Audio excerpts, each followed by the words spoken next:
L'alcool est complètement toxique pour le chien, même en très petite dose, le chien ne le supporte pas du tout, il y est super sensible. Alors, quand est-ce qu'il peut y avoir des intoxications comme celle-là? Parfois, très bêtement, en voulant jouer avec le chien, lui faire une blague et lui faire avaler un petit peu d'alcool pour tester, voir ce qui va se passer. Donc c'est une très mauvaise idée. Et puis, tout simplement, après, de façon complètement fortuite, parce que vous avez de l'alcool forcément dans les boissons alcoolisées, mais vous avez aussi de l'alcool, par exemple, dans le parfum ou encore dans les bains de bouche. Donc voilà, vous savez pas ce qu'ils vont faire, vous savez pas où est-ce qu'ils vont traîner, mettre leur nez, et parfois c'est la faute à pas de chance en fait. Vous avez encore d'autres sources possibles, par exemple les pommes. Une pomme très mûre, une pomme pourrie, va concentrer beaucoup d'éthanol, et donc s'il mange une pomme pourrie, il pourra s'intoxiquer.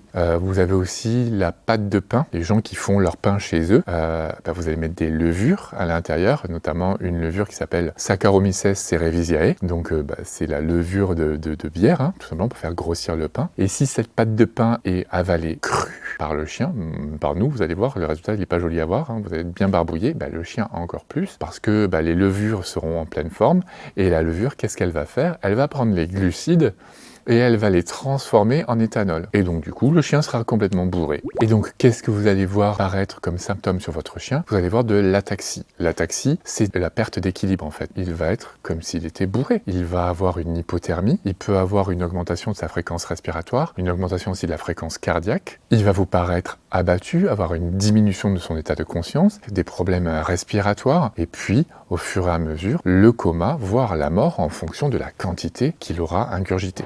Là encore, cela va nécessiter des soins, ça va nécessiter une surveillance de votre chien, des soins par voie intraveineuse, une perfusion, et forcément de surveiller le chien pendant 24 à 48 heures pour être sûr que tout va bien et que chacun des organes se porte bien et récupère. Le pronostic vital sera engagé et il sera réservé.